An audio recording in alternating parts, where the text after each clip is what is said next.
There were many, many times where I and many Australians looked at what the government of the day was doing and was ashamed, disgusted, or even angry. But the Robodebt scandal takes the cake. The member for the Hunter. Thank you, Deputy Speaker.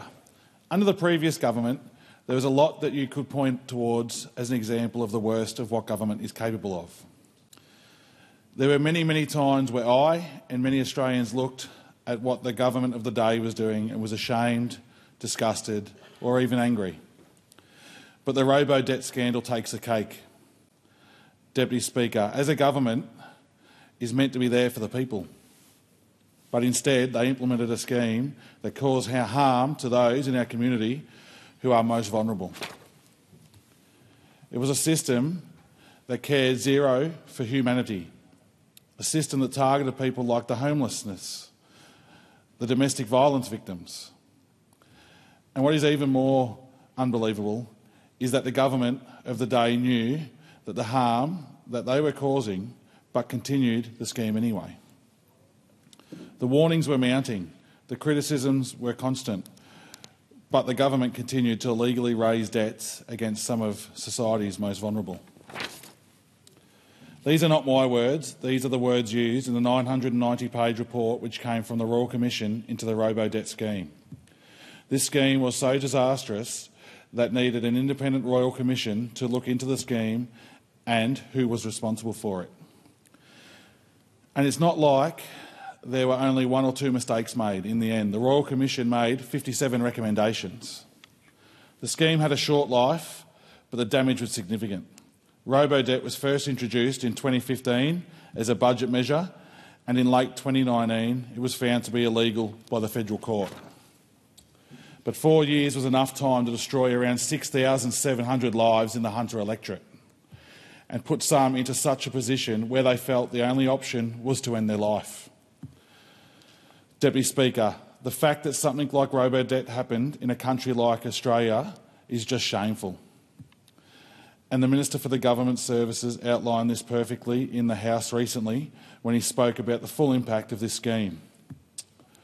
We rightfully think about those who are being targeted by Robodebt, but we often forget about those who else were impacted. The frontline staff at Services Australia who were left to cop the fallout of this scheme. They were the ones left dealing with distressed victims, hearing the heartbreaking stories about lives being torn apart. When they tried to do what any decent human would do and raise their concerns about this scheme, they were not listened to. In fact, they were given a code of conduct violations for trying to do what was right.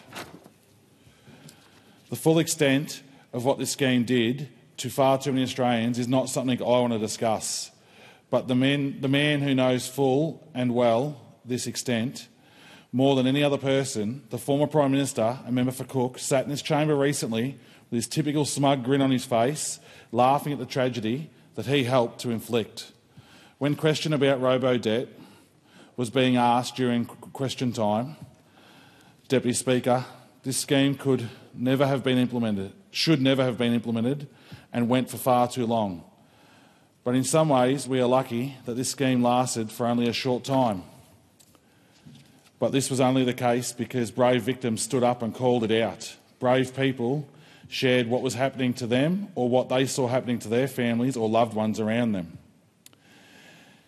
There were many whistleblowers and advocates who kept up the fight, and because of these people, because of their bravery, courage and leadership, there are people today in this country who were spared the pain that so many felt as a result of Robodebt. Speaker, over a year ago, Australia voted for change. They were fed up with the previous government, and it's easy to see why. When Australia voted for this current government, they voted to turn a page on how this country is governed. They voted for a government who truly cares about the people in this country. They voted for a government that will never inflict pain on its own people as the previous government did with Robodebt. This government is committed to making sure that a tragedy like Robodebt never happens again.